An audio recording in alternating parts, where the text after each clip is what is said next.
Thanks so much, Raphael. Good morning, good afternoon, good evening, everyone. As Raphael said, my name is Samantha Lord-Hill. I'm a member of the Global Advisory Board of ICDR-Y&I, and I'm delighted to welcome you to our webinar today on the impact of the Great Lockdown on construction industry arbitration.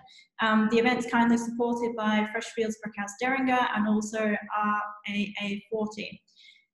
The impact of COVID-19 and the lockdowns that I'm sure all of us are experiencing around the world have no doubt had a profound impact on construction projects, as I'm sure you all know, from supply chain disruptions through to cash flow issues and beyond. So our session today will take the form of a panel discussion, and we'll explore some of these impacts with a particular focus on dispute resolution in these difficult times. We'll try to leave some time at the end of the session today for some questions. If you would like to ask a question, you'll see that there's a Q&A section on your screen. Please feel free to post your questions there and we'll do our best to get through some of them at the end. Our panel will be moderated by my colleague, Sarah Jane Fick. Sarah Jane is a Senior Associate in Freshfields International Arbitration Group, specialising in construction and engineering disputes for major projects across the world. She has previously worked in London, Singapore, and has just returned to us from an in-house secondment in Australia. We're very pleased to have her back with us in Dubai, so I'll hand over to her now to get us underway.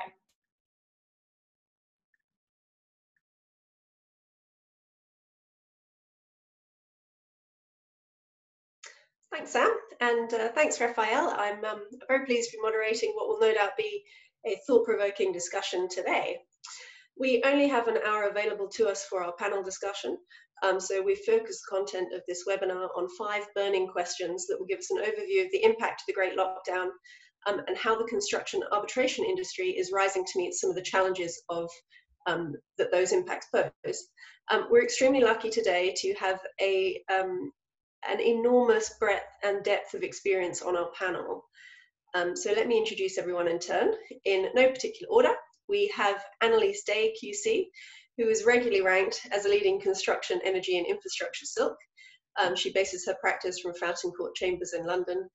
She's been named Construction Barrister of the Year twice, I believe, Construction Energy Silk of the Year, and has been selected before as one of the top 500 most influential people in the UK. So a lot of interesting points I'm sure Anneliese will contribute today. We are also joined by Andrew Kirk, who is Senior Legal Counsel at Petrofac, where he works on all manner of legal issues, including a number of international arbitrations. The projects he works on span 10 jurisdictions and the full spectrum of construction-related issues. Before heading in-house, Andrew obtained his experience from working for global law firms across Australia and the Middle East on major construction and infrastructure disputes. We also have with us Antonia Birt, who is a partner in the international arbitration practice of Curtis Mallet-Provost, and she's based in Dubai. And Antonia advises on the full life cycle of complex, high-value commercial and construction disputes in both the Middle East and Africa. Next up, we have Mark Raymont, who's a partner at Pinsent Masons, and Mark heads the firm's Risk Advisory Services group in the Middle East. He specializes in high-value energy and infrastructure disputes, is a registered practitioner with the DIFC courts, and regularly takes arbitrator appointments as well.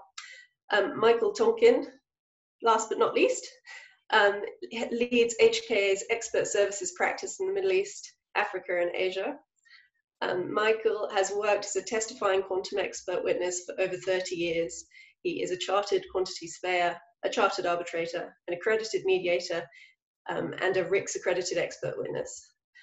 So there is a huge range of perspectives to contribute to today's discussion, but perhaps Antonia and Andrew could kick us off by considering our first question, which is, given the Great Lockdown, what is the current appetite amongst construction clients for escalating disputes to arbitration, and will we see a shift in the type of claims that are progressing to arbitration, do you think?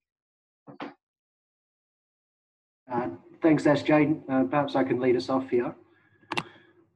Obviously, we're aware that once a party has a dispute, there's a number of considerations that come into play. I mean, for the lawyers, the first thing is always the legal merits of the case. And then, perhaps equally as important is the overall commercial factors that are at play. So as we know, a lot of the disputes that we face, they tend to be against parties that we've either had historically a very strong relationship with, or in the future, we anticipate having a strong relationship with. Now, the difficulty of the current climate is that the economy is weakening, and the prospects of future business dealings with some of those parties is weakening. And so the reality is that in the past, where you might have forgone the opportunity to start a dispute and waived a strong legal case with the intention of having future benefits in future projects, if those projects are starting to be put on hold and your future economic prospects with those clients is weakening, then the reality is that your appetite for a dispute is going to grow. So I think that the short answer to the question is we will start to see more. We will start to see more disputes against parties that you would not have previously considered going in a dispute against.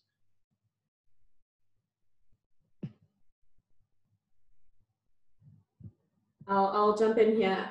Thank you, SJ, for the question. I think it's absolutely right, obviously, what Andy says about the current market, but I think it's worth remembering also that we now find ourselves in a very different situation to even what took place 10 years or so ago following the last financial crisis. It's easy to compare the current crisis to what happened back then, and many of us were here in the Middle East and saw the type of increase in disputes and so on following the crisis, which of course is very likely. But I think it's important to remember that we've now seen a number of years of declining project awards. Over the last 2 years in particular, the project awarded in the UAE have gone down. The real estate market has contracted, I think some say up to 30% lost value. Obviously, the declining oil price has had an impact on the entire industry. And all of this has meant that there's an oversupply of contractors. And that means there have been reduced margins. And speaking to contractor clients, they really feel the current, the impacts of the current crisis in a very, very different way than maybe it was felt 10, 12 years ago, when the margins allowed for some cost overruns and delays and so on, that this crisis is likely to bring along as well. So contractors are in a vulnerable state, and I do think that you really need to think about what can the entire industry really do to ensure that yes, the additional arbitrations that may come about in fact do come about, but also are reduced and limited to such an extent to really allow the industry to continue operating. I wanted to bring to everyone's attention, in case they haven't come across it yet, a fantastic white paper that I saw recently that was produced by a UAE construction think tank, run together by Mead and Mashreq Bank, but also several contractors and other stakeholders in the industry in the UAE are taking part in it. I'd recommend that everyone looks at it, but it has a number of solutions to the current problems, really, and it was just published last month in April. And for example, it has a number of ideas about how government-led changes will help the industry and the situation that we are in now to really get through the upcoming few years, in a cleaner, better way. And for example, the obvious solution is a modern construction law that the UAE desperately needs, something we will be discussing for some time. That's one of the recommendations of that white paper, but also other government-led initiatives, such as, for example, government-led contract form, the use of a specific contract form that has a fair allocation of risks for the particular industry, and that could be used by governments for their projects. And the paper actually says that 42% of all construction and transport projects of the last decade are government projects. So the government has a real influence on the industry altogether. So I do think that the challenges that Angie mentioned, that I mentioned, there's also opportunity there, and I think we need to all really work on reforming the sector as much as we can now, to try and get out at the other end in a kind of better, more in a better way. So that's what I wanted to add to this point. Oh, thanks, both of you. It's you phrase it almost as an existential threat to the construction industry, and that's some quite interesting solutions that I'm sure will come out of that. So yeah, very interesting to hear those points. Thank you both. What about the current climate presenting settlement opportunities? There seems to be more of, if people are bringing more disputes, and cash flow, as Antonia has noted, is really bottom line. There would seem to be some good opportunities for proactive settlement strategies. Mark and Andrew, do you have a view on this that you'd like to share? Thanks very much indeed. Yes, I think we are. I think we were already certainly in the UAE. We were already in an environment where cash flow was under huge threat, and of course, COVID has increased that. The number of distressed projects are increasing, unfortunately. But it does provide opportunities, and provides opportunities in some unexpected ways. I mean, I think it goes without saying that anybody who's owed money, or any company that owes money to other parties, will be looking at the present scenario and wondering how they can best navigate the choppy waters. Obviously, if you're owed money, you want to be the person who's at the front of the queue, shouting loudest and with the biggest stick, and that may well be where we get more arbitrations and other dispute processes invoked. But equally, as I said, rather sort of slightly counterintuitively, I think the present scenario does present some good opportunities in the context of settlement. For example, I'd be interested to hear what others have got to say, but I found getting access to senior decision makers a lot easier, surprisingly, over the last 3 or 4 or 5 weeks, because people are all at home. They're all online, like we all are today. They haven't got travel and having to juggle their diaries in relation to various different meetings in different parts of the world. And therefore, arranging calls like this, arranging settlement discussions, is actually a lot easier. So on a number of cases that I've been involved with over the last few weeks, we've actually made a lot of progress because the key stakeholders and the key decision makers are available and easier to get hold of. And I think also, if you are somebody who, a company that has claims being made against them, and it may be that they are quite legitimate claims, and you may be considering how to avoid or reduce exposures. And actually, where cash is king, as it is at the moment, it may well be that the counterparty is more amenable to doing a deal in order to get cash in at more favourable terms than might otherwise have been the case. So from that perspective as well, I'd say that the climate for settlement has certainly, I would say, certainly changed. The landscape has changed, and there are ways in which you can take advantage in relation to that. And obviously, a lot depends on the nature of the project or the dispute, but particularly where there is a project which may be now in distress because work has been suspended because of COVID quarantining measures, or where issues are apparent because of the supplies of materials and labour, etc., etc. But nevertheless, fundamentally, the project is viable. Then in those circumstances, I think all stakeholders have a real desire to get over some of the disputes that might be holding down, pre-COVID disputes, which might be holding up, progress, etc., etc. And would not only be easier to get them all together, but I think everybody's got a vested interest for those commercially and financially viable projects to settle, resolve issues, collaborate going forward.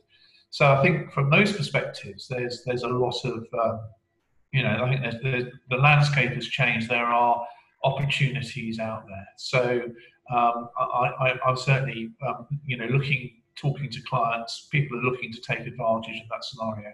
I don't know whether you had the same experience, Andrew. No, certainly, Mark. I mean, the concept of cash is king is always prevalent, but more so in the current market. So, I mean, in terms of SJ, your question, is the current market likely to lead to more proactive settlement? I think in the short term, probably not, because the cash party, particularly the party that's got the cash, is going to be aware that the party pursuing the claim is likely to have some financial distress or some cash flow issues. So they don't quite have the incentive or the short-term benefit of coming to the table initially and reaching a settlement. They can squeeze out for a little bit longer. But as Mark said, in the medium to longer term, they may well be presented with a settlement offer that's too good to refuse. So I think in the short term, probably not going to have much of an impact on the settlement, but in the medium to long term, I think certainly there is likely to be more settlements on the table that are beneficial for both parties. One to give some cash, and the other one to close out the dispute. I think you mentioned some other things that we might start to see as a result of this situation in terms of settlement or the pursuing of the cases. And one of them is third-party funding. So it touches on the concept of the cash shortages, whereas in the past, parties might have had the bank balance to be able to pursue their own claims and reap the benefits if they do win. Nowadays, if cash is at a shortage, they may have a bit more appetite to go and obtain this third-party funding. And as we know, third-party funders themselves sometimes have slightly different issues and interests at heart. One of them might be focused on a particular outcome, and if they are presented with a settlement opportunity that is above that threshold, and that it impacts on the margins or the returns they get, that might in itself start to see some more settlements in situations that you haven't seen in the past. Yeah, absolutely. And I guess claims that have been, thought through really fully and been analysed closely before getting to that point could also impact the way that arbitrations progress, the types of claims we're seeing. Yeah. So yeah, a very interesting landscape that we find ourselves in. And with cost efficiency and cost-effective process being front of mind for many clients, what types of impact do you think the Great Lockdown will have on arbitration procedure for construction disputes itself? Perhaps Antonia and Michael, you could consider some of the things that you expect to see coming out of this, or things that we've already seen coming out of this period. No, thank you for this question. I think there's a lot of talk about COVID silver linings, and I really hope that arbitration procedure is going to be one of those. But yeah, it really is possible that this Great Lockdown may be the catalyst the arbitration industry needs to move on with the times and really become more efficient, more cost effective, and so on. So yeah, so thanks for this question. I was very keen to discuss this with Michael. I know, Michael, you act as arbitrator and as an expert, so maybe if you want to kick us off from the arbitrator perspective, what do you think will change going forward? Yeah, thanks, Antonia. These are interesting times, and certainly we're all learning to adapt to our new environment, and of course we're continuing to learn, which is great. From my perspective, the major advantages that we will see will arise from simply that we'll see a wider variety of arbitrations, more flexible arbitral procedures. And by that I mean some arbitrations may be entirely virtual, some may be entirely physical due to their complexity and the volume of documentation involved. But hopefully what we'll see is a combination of the two that best meet client efficiency requirements. I think that as the arbitral community more readily embraces virtual arbitration, we'll see innovation as to procedure, which is exciting, and hopefully in the management of documents, which I think we'll be discussing a bit later. I think what will predominantly impact procedure, of course, is who the parties choose as their legal representatives and the choice of arbitrator. And I always remember when training to become an arbitrator, being told that the most important thing you do in arbitration is to choose your arbitrator. So, I mean, Antonia, you as legal counsel, are there any new considerations we should think about when appointing arbitrators?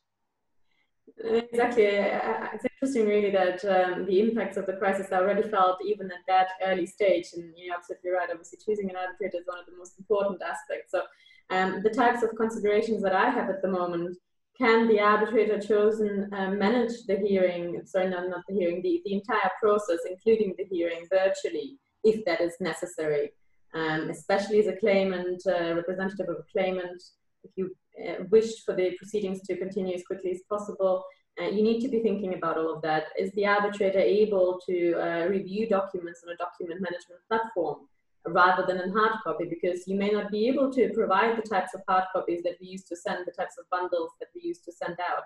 I think these are now important considerations. I don't want to be ageist about it, but I do wonder whether younger arbitrators may now get a larger chance of appearing as arbitrators, because of course they have these, that they're more likely to have these advantages in terms of being tech savvy.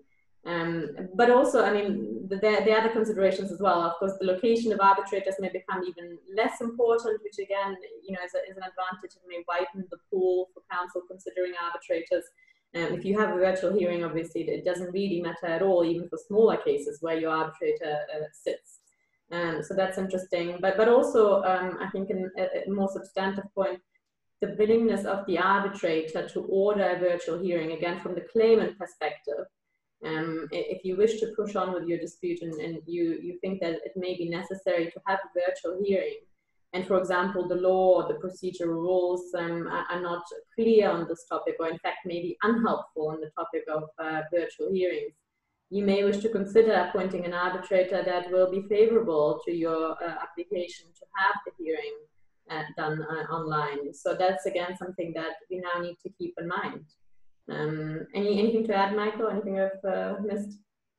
No, they were very interesting points, and I agree. And you know, as it's been the great lockdown, as it's been termed today, could well present an opportunity for the next generation of arbitrators. So your comments will certainly assist those on the call who have that in mind. One thing we discussed was the impact or the timing of joint expert reports, and whether or not joint expert reports might be delivered earlier in the process. I'm not sure that's really a straightforward answer to that. Putting aside whether or not early exchange will actually happen will of course largely depend on who you choose as your tribunal. In my experience, joint reports are the norm in construction arbitrations, but it isn't necessarily the norm that joint expert reports are issued ahead of individual reports. And I think perhaps this is the point that, that we might have been getting to. If we anticipate the more virtual arbitrations will take place, then it may be helpful that joint reports more often precede the individual reports. But that's something that we'll see in time. In a virtual world where managing large volumes of documents online, all of these points must be more helpful to the process. But one point I wanted to pick up upon when discussing this was it's hard for me not to raise the level of interaction between tribunals and experts ahead of any hearings. Some arbitrators interact regularly with experts, and perhaps given the increased virtual communication and improving IT, this is something that might increase. Maybe tribunals can have regular virtual meetings on the progress of the experts and on the levels of available documentation. I think that must be helpful, and perhaps it will happen more given our current circumstances. Antonia, I mentioned narrowing the issues in dispute. Do you have any thoughts on whether bifurcation of arbitration may become more common in virtual surroundings? Yeah, exactly. That's very interesting to hear about, you know, the impact on experts really in the joint expert meetings. That may not be happening more regularly, but I think that can also have a very similar impact on the legal aspects of the case. So I'm generally a supporter of sensible bifurcation. And by that I mean, or even trifurcation, but separating certain claims, separating contractual interpretation out of a large dispute, really separating an arbitration in a way that is efficient and that may actually resolve the dispute, because a particular issue is of such importance that the remainder of the dispute is settled once that issue is resolved. And I've seen that happen. I have seen that used very effectively But of course, it is very difficult, in pre-COVID times at least, to convince a tribunal to bifurcate substantive issues, because that typically means that you will have more than one merits hearing, and with that come significant costs. Whereas now we are in a situation where the costs are much more limited. The availability of tribunal members is also much better, because of course no one is traveling, so we have more availability to jump on a 1 or 2 day hearing. And of course, you're not incurring any travel, etc. costs. So I do think there's real potential here for counsel to use bifurcation now, maybe more than previously, because it is really an efficient process to try and resolve disputes faster. So yeah, I'll be very interested to see whether that's something that's going to take on more in the coming months or maybe years. So yeah, from the expert perspective, Michael, are there any other changes going forward? What do you think? One thing we discussed on our previous call, and I've been thinking about, is hot tubbing versus cross-examination, whether there may be any changes there in a virtual environment. In the right circumstances, I'm a big fan of hot tubbing, where you have an experienced tribunal who's familiar with the issues and instigates the witness conferencing. Then hot tubbing is the way to go. But in a virtual hearing, it may be different. In cross-examination, you have what perhaps I can crudely term as two moving parts: the person cross-examining and the witness. That would seem to be straightforward in a virtual environment. But in hot tubbing, you might have 5 moving parts, being a 3-person tribunal and 2 experts. And I think that would be more challenging to manage in a virtual environment. Possible solution to that is that only 1 tribunal member hot tubs the experts. But I think it's something to think about, depending on which environment you're hot tubbed in. And that's all I've got to say on that. I think back to you, Sarah. No, thank you. That was a very interesting rally you had there on some of the changes we can expect to see and have started to see already. Perhaps we can throw the floor to Mark and Anneliese, who I know have both come off virtual hearings recently. Could you, arbitral institutions have been very quick to embrace this new world of virtual arbitrations, and it would be great to hear from you some of the practical issues that you've come across and how some of the difficulties as they are can be resolved, some of the things that have worked really well, just some of your war stories.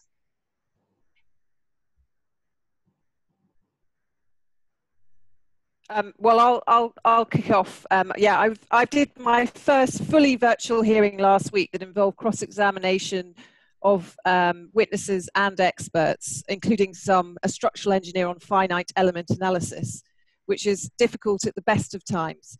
But I think the resounding feeling was that it had worked incredibly well, and that both sides were very pleased that we've been able to go ahead and have that dispute determined now, as opposed to having to wait who knows how long. In terms of the specific challenges, I think Mark and I have sort of identified a few that we're going to run through. The first one, if I can run them together, technology and bundles. Obviously in the early stages, technology is a bit of an issue, and people learning, particularly people talking over each other, is almost impossible in a virtual hearing, and in particular, counsel interrupting a witness is something that can become very difficult. I think people will learn quickly, but I think it is going to be a learning process. Likewise, just making sure connections are all okay, and what happens if a connection is lost. We've had some difficult decisions in that. When one person loses the connection, you can't get reconnected back up, and do you carry on or do you wait for that person? Obviously it depends on how crucial they are, but those sorts of things have to be thought about and accommodated. There can be a difference in the transcription services and their efficacy, so I'd encourage all of you to sort of press the providers to show you how they work and to ask about the difficult things. I found great variety in how well they work.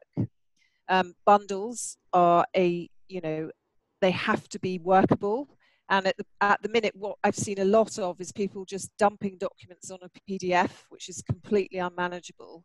And actually, I know both courts and tribunals have been complaining about having bundles that are too long. So actually, ironically, although you might think that the electronic platform might allow you just to shove loads and loads of documents in, I think the opposite is true, because it makes bundles completely unmanageable. So I think we need to work on getting more sophisticated systems that are easier and cheaper to use, and that could be used by parties and the tribunal throughout the process. So not just the final hearing, but having a platform that's set up from the beginning, where people can work and collaborate and work on things, and that will lead to less waste, for example, in terms of having to produce paper bundles, but also more ease of use by the tribunal, the parties and their representatives, because people can mark things up from the beginning, rather than at present you just get sent endless, even if it's electronic, you get sent endless memory sticks or transfers of documents that are reproduced many, many times. So I think there are lots of opportunities there, but I think flexibility and thinking ahead and how do we do things differently is also key. Mark, I don't know on those topics if you had things to add. Well, no, that was really interesting, and thanks very much for that, Anneliese.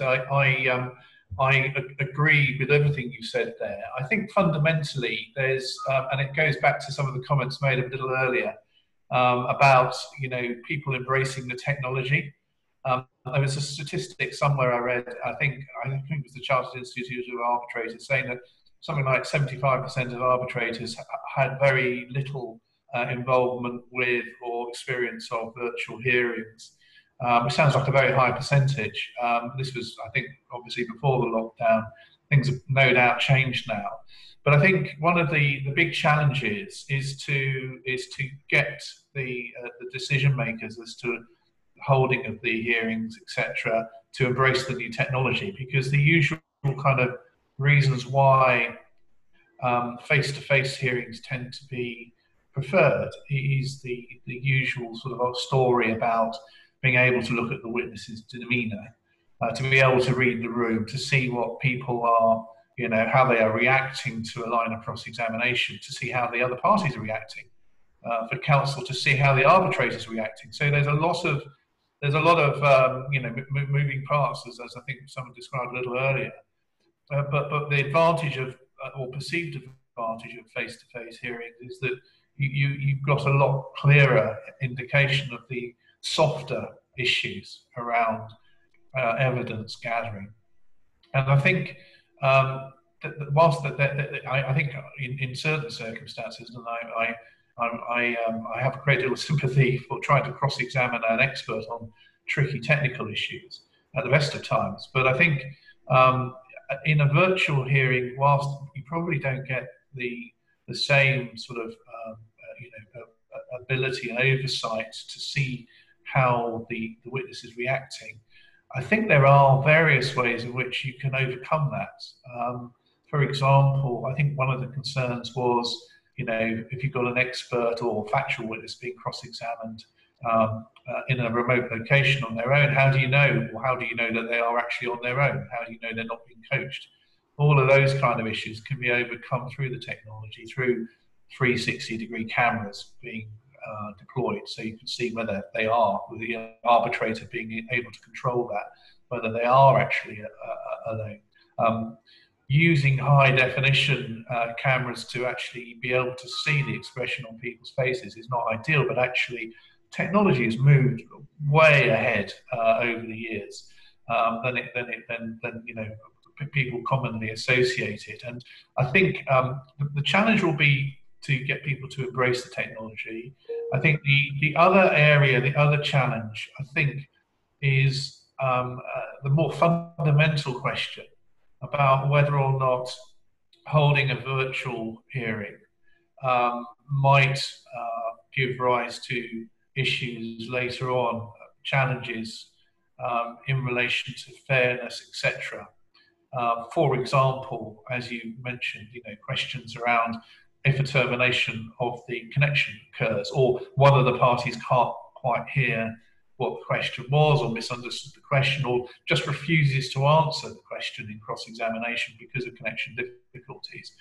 And those are the things that I think, you know, those will be the objections which I suspect we'll be seeing going forward.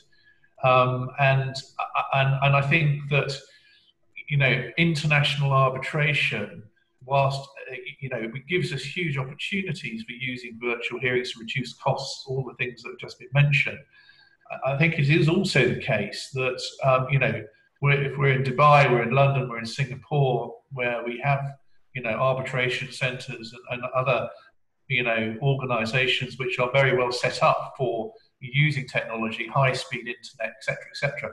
Some parts of the world that's not the case. Some parts of Europe that's not the case.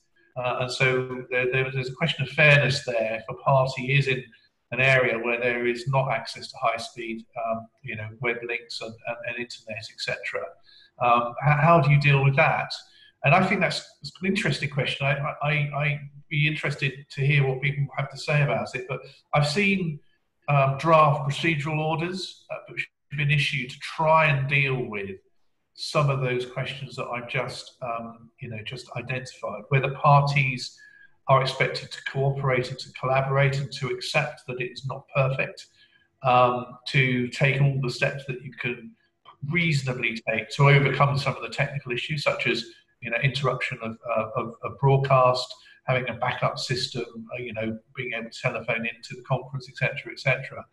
I know there's some protocols out there which are intended to address these issues. The SOL protocol's one, I guess, and there are others. So I think that we're still in the early stages. I can foresee challenges coming up in the future, but I think that there are, as I said, there are solutions to it.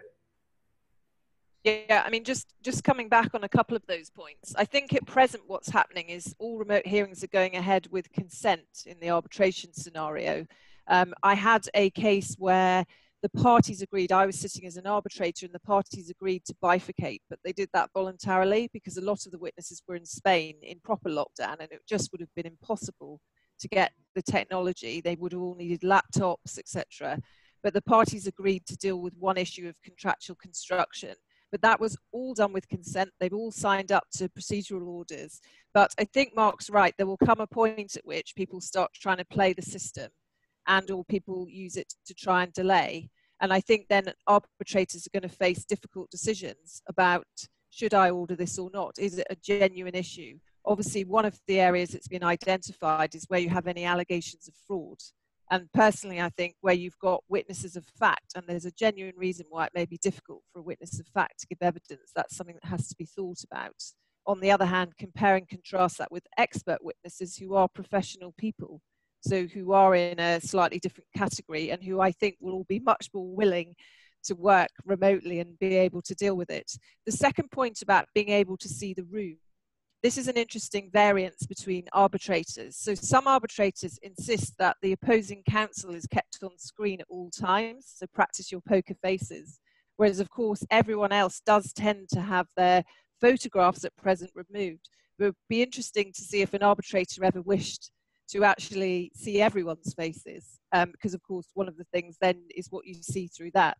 But I have been amazed by how much you can see in terms of facial expressions, and indeed sometimes you can see more on a screen because people don't actually realize, and it's so close, and the technology at present isn't perhaps as flattering. You know, people position their camera up their nose. That's one of the experts did that last week, and other things like that. You'll also need arbitrators who can control the process remotely, and that's going to be a different skill. And when something does go not to plan, how does the arbitrator deal with that?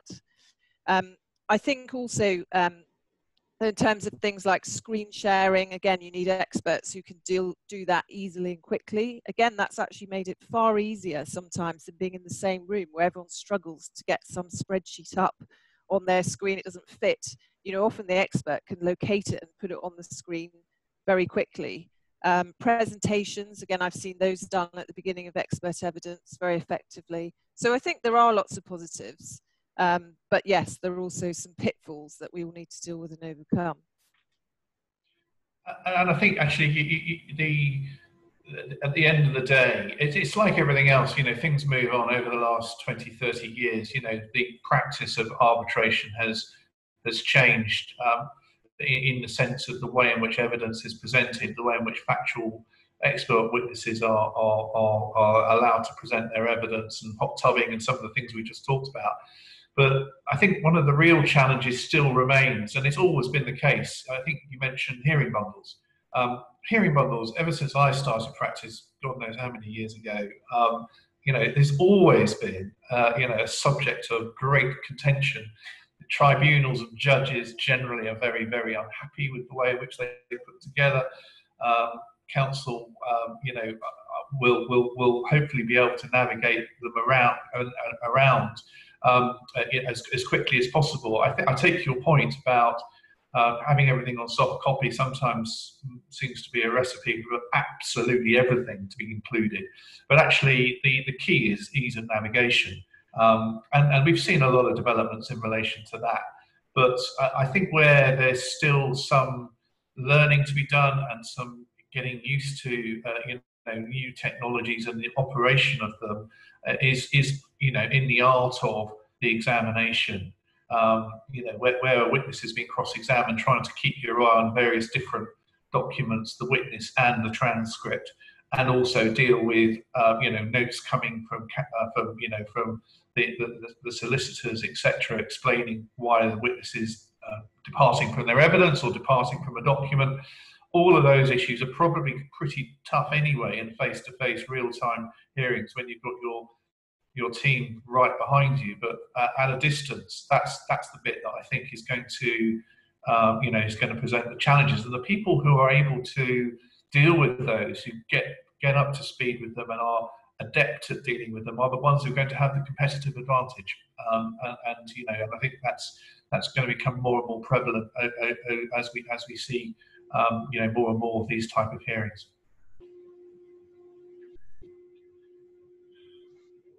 Yeah, well, we've heard about a potential existential threat to construction industry arbitrations. We've heard about cash being king, as it always is in construction, but never more so than now.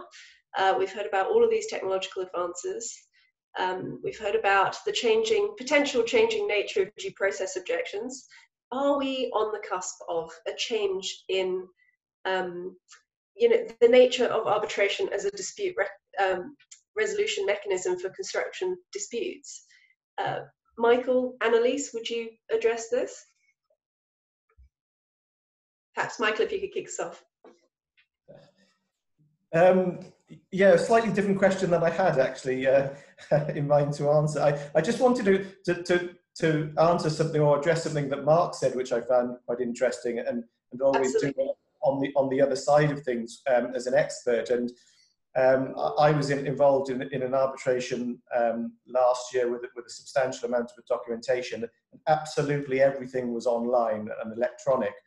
But being an expert, being cross-examined with a screen in front of me which had one document at a time and nothing else was extremely challenging. And I think that the virtual hearings and having everything online and electronic makes a lot of sense in a lot of ways, but practically when you're being cross-examined on that, it is very challenging.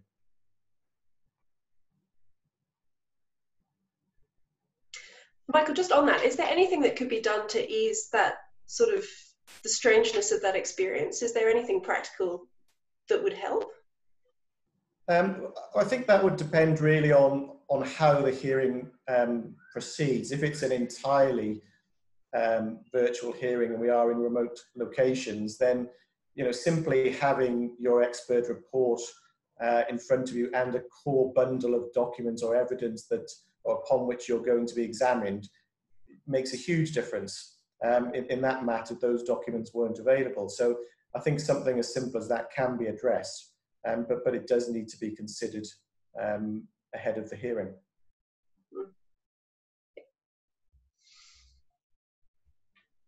So do you think there might be a shift in the sort of traditional role? I mean, we've touched upon it a little bit throughout this discussion, but a shift in the traditional role of an expert witness, given that the technology has changed and the forum has to a certain extent changed in terms of feeling, if not in substance?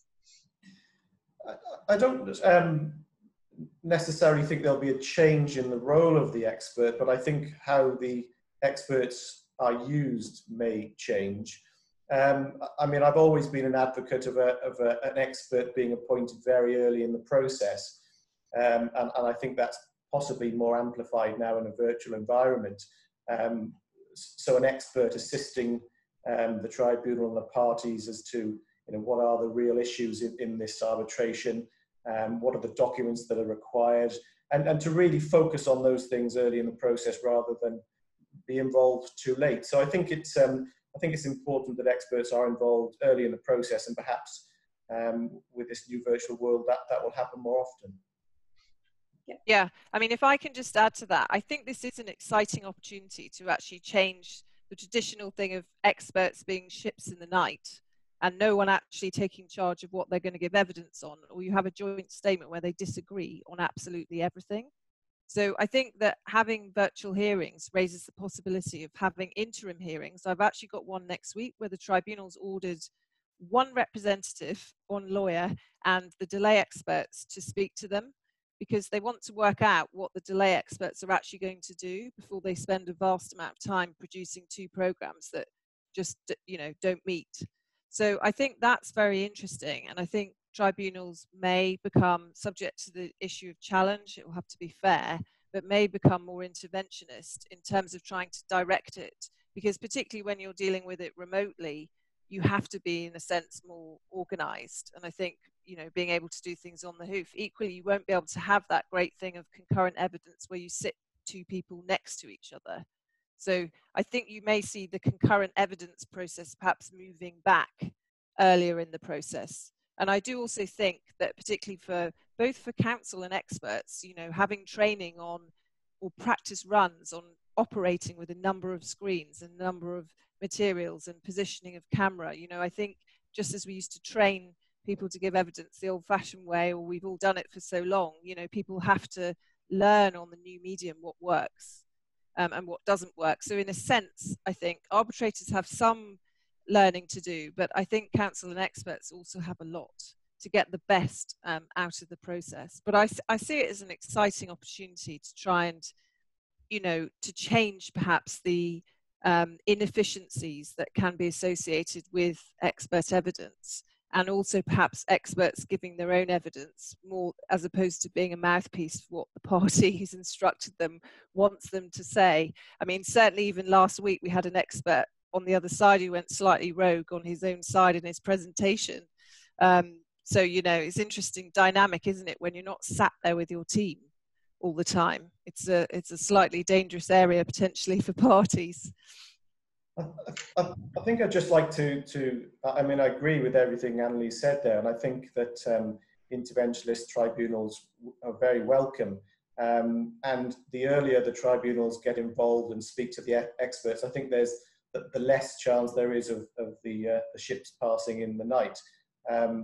It doesn't happen enough in my view, and I would like to see tribunals get more involved, and with virtual hearings and all of this IT now, perhaps it should happen more often. I'm conscious of time, but one further just quick point to close our panel discussion before we turn to a question that's been put from the floor.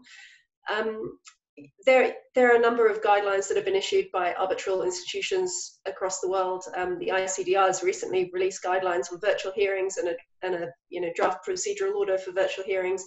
We are all assuming that the Great Lockdown will last forever, but hopefully it won't. And in that context, Anneliese and Michael, which of these procedural changes do you think are here to stay? I think we'll have to see, because we don't know how long it will go on. I think some of them will stay. I think certainly, for example, interim hearings should be done by Zoom rather than necessarily everybody having to fly around, and perhaps some hearings in between. Whether or if you have a situation where somebody is remote, it won't be assumed they have to come to the hearing, I suspect. But in terms of other things, I think particularly factual witnesses, there may still be a desire. It depends on the size of the dispute, the amount in dispute. I think the great thing is that people will now have more options open to them to decide how to do things. And, if you have a dispute that's purely submission, maybe it is more time and cost efficient to deal with it. The other area we haven't mentioned is virtual mediations. I've done a few of those, and the clients love them because they don't have to waste time traveling or sitting around in a room. And most sophisticated construction or commercial clients will know what they're willing to settle for. So the feedback I've had from clients is they've actually really enjoyed them more than real mediations, where you just sit around and get coffee and biscuits, you know, endlessly. So I think some of those may be, you know, more here to stay as a way of facilitating agreement and resolution in cases that suit it. But I suspect there's still going to be a role, I hope, for people meeting in person. We shall see. I think, yeah, I think procedurally, well, hopefully there'll be a lot more done virtually. But from my experience, during a hearing week, experts meeting late at night until the early morning, drinking lots of strong coffee, they get a lot of work done. So we wouldn't want to miss that. No, neither would the legal teams, I'm sure. Thank you very much to all of our panelists. We have had, the one thing that has come through every single answer to each question is, I don't know if anyone else noticed this, but is the word opportunity. So it seems to me that we are on the cusp of, you know, a great shift, and that it is such an exciting time to be part of construction arbitrations. But there has been a practical question that we've been asked that we should address, which I will read out to you all, and perhaps, Andrew, we could have your views on this first before opening up to everybody. But the question is this: there have been and will continue to be redundancies across the construction sector. In circumstances where potential witnesses may be leaving companies and the collation of evidence is made correspondingly challenging, what strategies do you recommend to best mitigate that risk? Andrew, do you have any thoughts on that? Yeah, look, it's a very real issue. It affects our company. It affects all the other companies and our competitors in the oil and gas industry, and it's not just limited to the oil and gas industry. You know, some of the strategies you can put in place are obviously, you know, different forms of employment contracts, such as, you know, short-term consultancies. You can get a general understanding as to the witnesses that you would ideally like to call upon, you know, come the time of the formal dispute, and start gathering, you know, some contemporaneous evidence at the time. You can sort of prepare a witness statement in advance, you know, to limit the time requirements for them in the future. You never know whereabouts they're going to be at the time of the dispute, how willing their future employer is going to be to release them for large periods of time. So it's about being proactive, and you know, I think the success of any party in an arbitration is largely based on the preparation they do, you know, at the outset. And I think in terms of witnesses and those that, you know, leave the company, I don't think that's any different. It's all about sort of proactivity in advance. Yeah, and I guess one thing that may develop as a result of this great lockdown is just a general investment in technology across the board. So things like document collation, document management may become more automated. It may be easier, therefore, further down the line. So maybe not disputes arising in the next kind of short term, but longer term. I think a lot of project companies will be experienced in this issue, because a lot of the time, it's a bit different with lawyers who are generally employed on a full-time basis, but you know, project people often are employed on a project-by-project basis. They're not necessarily always employed full-time for the company. They normally move, you know, from one project to the next project once that concludes. But you know, it's not a new situation that companies, contractors deal with. They do have experience well before COVID kicked in of having employees relevant to a dispute no longer being part of the organisation. So it's about calling on that past experience, but perhaps more so now the number of people might increase. And also keeping electronic records, those go missing quite a lot. So, you know, phones, laptops, particularly now everyone's working remotely. And I think particularly phones often have crucial evidence on them because people send WhatsApps or texts. So try and preserve those when somebody leaves if possible.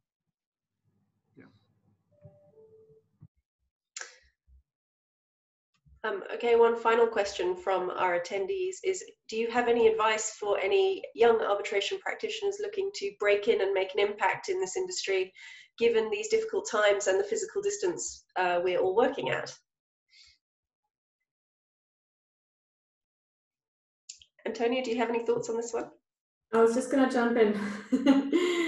Well, one idea I had that I've been discussing with some junior colleagues as well is I think the current environment really lends itself to junior arbitration lawyers being tribunal secretaries to many experienced, including very well-renowned arbitrators that now work virtually. So it is much easier to work with them and assist them during an arbitration. Obviously, that's an fantastic learning exercise and great experience. So I really think that there are some opportunities there for, in particular, for arbitrators that don't work for large law firms and that may be more likely to require some sort of tribunal secretary assistance. So it may be worth for junior arbitration enthusiasts to get in touch with more senior arbitrators and see if there is any need, for example, to assist in any of their ongoing arbitrations in a secretary capacity, because I mean the experience is really fantastic there, and I can see that being a very fantastic springboard into the industry, and also of course it potentially develops relationships and so on. So that would be that was one thought that I had maybe coming out of this current great lockdown. Yep, that's really helpful. Thank you. I guess it is always a little bit strange to get used to shifting the world into this virtual space, but I think people seem to be much more open to unsolicited emails from people than just generally getting in touch and staying in contact. And so actually, although it might feel awkward to network in this way, I think people are very open to it and understand the slight weirdness of these current times. Are there any other comments that our panelists would like to make before we close? No, I think just for youngsters, don't be afraid to ask. I think the thing you've just said, Sarah Jane, like email somebody. I mean, I think people are now available in a way more, but also you will have less opportunity through conferences and things like that to mingle. But don't be afraid to ask, I think, is the answer. If you don't ask, you won't get. Yeah, I think that's an excellent ending note for our discussion. Thank you all so much. I will hand over now to Irina Aklenka just to make some closing comments. Thank you, Sarah.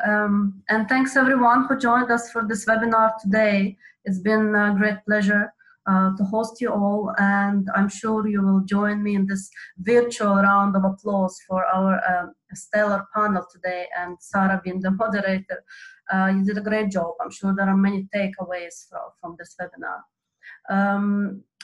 I just wanted to mention, I will not take a long time. I'm sure somewhere it's maybe too early, or somewhere maybe it's too late in the day. This was the first webinar organized with ICDR in the Middle East. And of course, Samantha and I will look forward to organizing more of those, and hopefully face-to-face offline events very soon, which I personally miss very much. I think, the human interaction is presently not there. It's impossible to interact the same way as you would otherwise, when you're sitting just behind your screen. A couple of takeaways from me, because we focused obviously on the construction sector arbitrations today.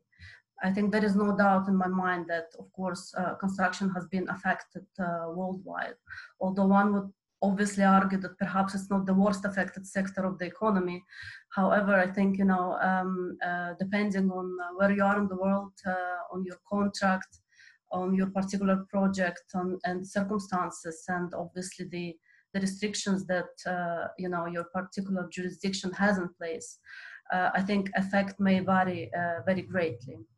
Somewhere it's maybe just some supply chain issues. Somewhere you are maybe faced with less efficient working, and somewhere you are faced with critical delays, perhaps even suspension or termination. So there is no doubt that there is a lot more of these claims and related disputes are coming our way already, and there will be a lot more. I think we are yet to see the full impact globally on the construction sector due to this pandemic. And as Andrew said, I think on the long run, perhaps we would see more of negotiations taking place. As Anneliese said, maybe mediations as well.